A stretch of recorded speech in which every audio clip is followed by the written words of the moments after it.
پھر اس کے بعد کیا اس سے فیڈرلزم مطلب کہ تمام پروونسز کو جو جوڑ کے رکھتی ہے اس کانسیپٹ کو فیڈرلزم کہتے ہیں کہ ہمارا فیڈرل اسٹیٹ ہے، تو کیا اس سے وہ ڈسٹرب نہیں ہوگی؟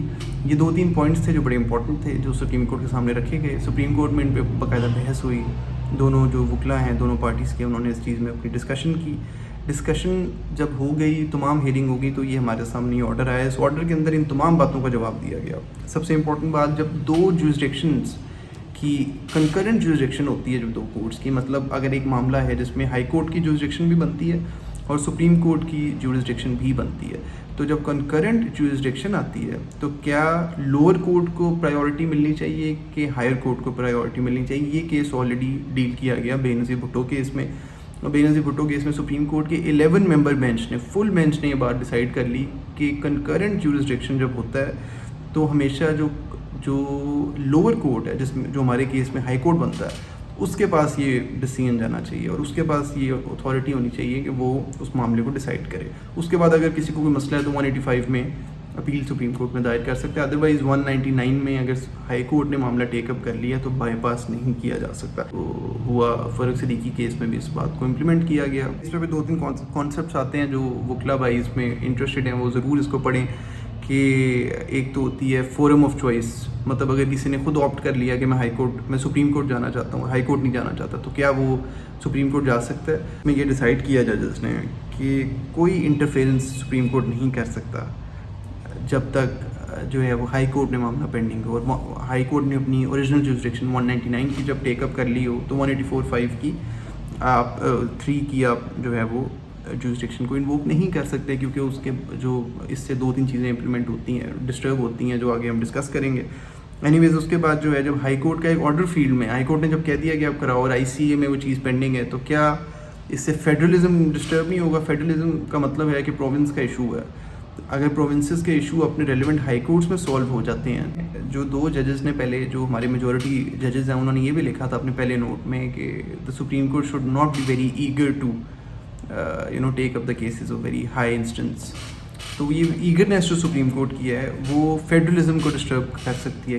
اور الٹیمیٹلی فیڈرلزم والی بات پہ، اور کیونکہ ہائی کورٹ میں معاملہ پینڈنگ ہے، میں basically deciding upon the matter کی چیز جو ہے وہ ہائی کورٹ میں پینڈنگ ہے، تو ہائی کورٹ میں اس کی ڈیسیژن ہونا چاہیے. سپریم کورٹ نے 4-3 کی میجورٹی سے یہ جو آرڈر ہے یہ پٹیشنز کو اور سو موٹو کو ڈسمس کر دیا، اور لاہور ہائی کورٹ کو اور ریلیونٹ ہائی کورٹس کو آرڈر کر دیا کہ ودن 3 ورکنگ ڈیز جو پی ٹی آئی کی پٹیشنز ہیں جو آئی سی ایز میں پینڈنگ ہیں ان کو ڈیسائیڈ کریں اور یہ الیکشنز والے معاملے کو once and for all solve کریں.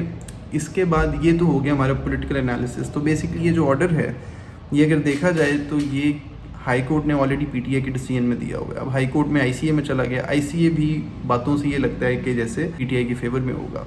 تو سپریم کورٹ نے یہ ہائی کورٹ کو کہہ دیا کہ ہم یہ جو ڈسمس ہوا، یہ سپریم کورٹ نے ہائی کورٹ کو کہہ دیا کہ ہم اس میں انٹرفیئر نہیں کرتے، ہم ہائی کورٹ کو کہتے ہیں کہ 3 دن میں اس کو ڈیسائیڈ کریں، کیونکہ ہم لوگ جورسڈکشن کو اپنی اوور ریچ نہیں کر سکتے.